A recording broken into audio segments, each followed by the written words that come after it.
So today I'm quite excited because I am going to be doing a tag that has been on my list for a little while now, and that is the hashtag tarotcharacters tag that was started by Avory Faucette. If you haven't seen the original video, I'm going to link that in the description box below, and just in case you want to join in and you haven't done already, I'm also going to put the questions in the description box below for you as well. First things first though, if you are new here, hello and welcome.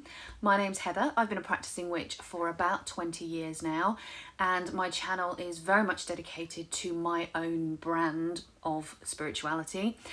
That means I tend to post a variety of videos, including, but not limited to, videos on tarot, witchcraft and personal development, which happens to be a passion of mine. If those things sound like something that might be your bag, then please do consider sticking around. Now, the point of this tag is to pick particular cards for each of the questions.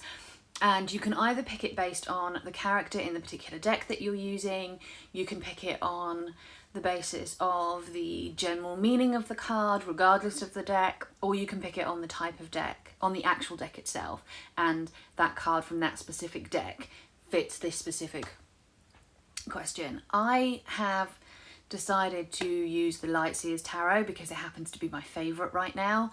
I haven't done this based on the actual deck though, I've done it based on my understanding of the cards, although in some cases it's more obvious why I've picked a particular card. And with all of that blur out of the way, I'm going to jump straight in with question one, which is the card that you don't want to meet in a dark alley. Now, I'm not going to lie, this is like, it's like I haven't even tried with this one because I have gone with the Seven of Swords. But look at that card. I mean, look at it.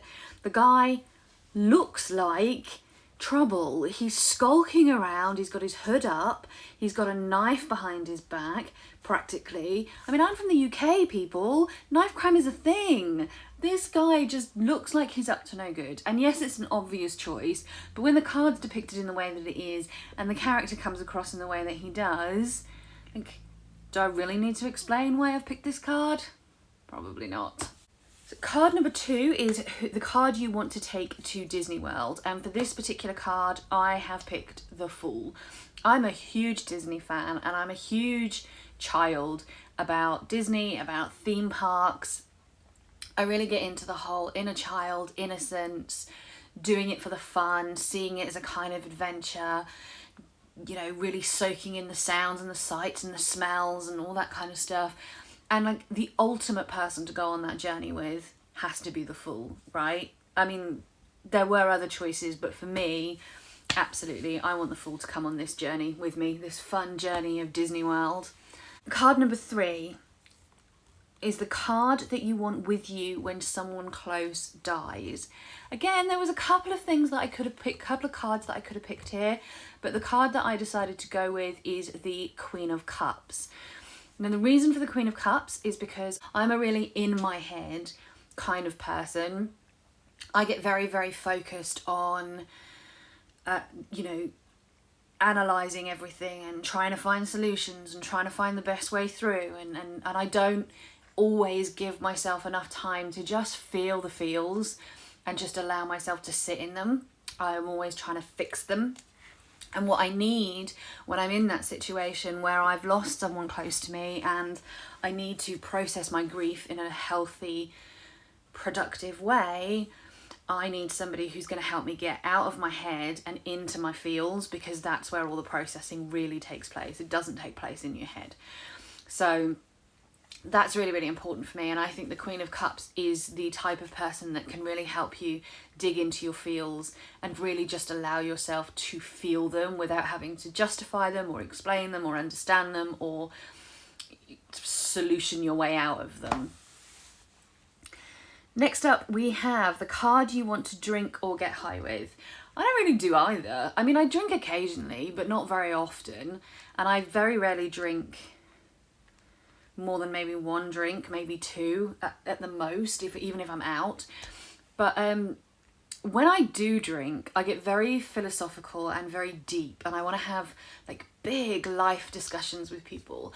I get very kind of digging into the stuff and analysing it all, and you know, I love all that kind of stuff. It's very much my Queen of Swords coming out, and so for that reason, the card that I would pick would be the Queen of Swords, because I think anybody who isn't like me is going to be irritated to hell by what I'm like when I'm drunk. So at least I know that my fellow Queen of Swords can handle me, because they're probably going to be feeling very much the same.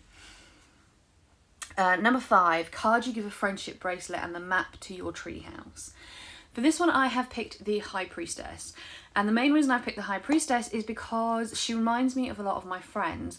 A lot of my, you know, my BFFs, my closest friends in the whole world, those that I would give the map to my treehouse to, are people that I've met through pagan circles. They are fellow pagans, they're fellow spiritual people. We quite often have divination in common, or something about our practices is similar. And the High Priestess just really reminds me of those people.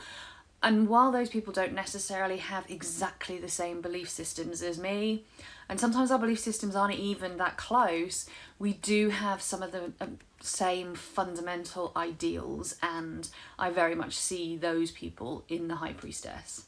Card number 6, the card you would let borrow your car.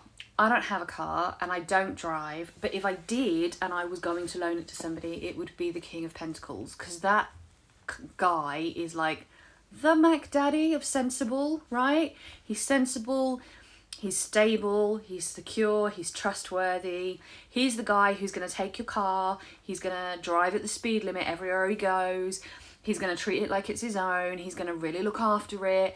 He's going to get it washed for you and put petrol in it before he brings it back. In fact, he's probably you're going to get it back with either the same amount of petrol in it as you gave it to him, or more, if you're really lucky. Like, he is the guy that you want to look after your car. He is the Mac Daddy of mature, Mac Daddy of sensible, Mac Daddy of serious. That's the guy. Number 7, card you would ask for advice on a tough relationship. For this one, I have gone with Justice. I'm very much a need to see both sides of the situation type of person. I need somebody who is going to be like that with me, somebody who's going to sit down with me and help me consider all perspectives, and help me to do pros and cons, and help me to just get out of my own head and into potentially somebody else's, who's going to make me see things from a different point of view. That's what I need when it comes to advice. I need somebody who's not going to say, well, I think you should do this, or I think you should do that, but who's going to say, okay, so we've considered this, but what about this? Or, so we've looked at the pros, what about the cons? Or even, let's get some paper out and actually look at the pros and cons. That's the kind of advice that I need.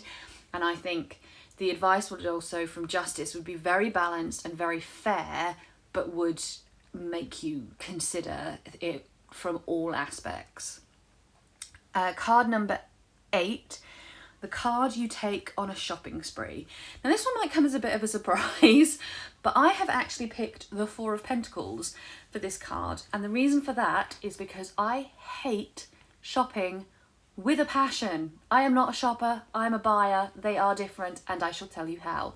People who shop go into town, as we would call it here in the UK. They go into town and they go around every single shop, and they go around every single aisle, and they look at everything, and they don't even necessarily buy stuff. You know, they can go out all day and come home with 2 items, and to them that's a shop, that's shopping. And they don't know what they want. They don't go into a town with the express intent of getting a specific thing. It's just a day out. That is my worst freaking nightmare. I am a buyer. I go in, I go to the shop that I need, I get what I want, I come home. That is it. No shopping for me, thank you.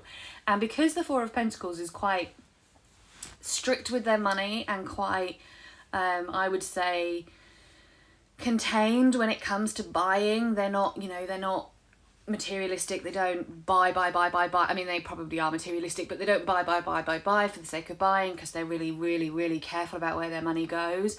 They're probably also buyers. So they're probably also very happy to go in, get what they need, go home. Possibly stop for food in between, because there's always room for food. But in, shop, out. No, in, buy, out. Perfect. That's exactly what I want, and that's exactly what I think the Queen of Pentacles, no, that's exactly what I think the Four of Pentacles would provide me with. I would love to know what your answers are to these questions. If you have made a video already, let me know. Or if you're going to make a video, let me know. And if you don't make videos, feel free to just answer the questions in the comments below. I would still love to know what your answers are. If you liked this video, do give it a thumbs up, because that really helps me to determine what videos of mine you like and which ones I should do more of. And as I say, if you haven't already subscribed and you like this kind of thing, then do consider hitting the subscribe button, and don't forget to hit the notification bell so that it tells you when I post new videos. Until next time, take care everyone, and lots of love. Bye bye.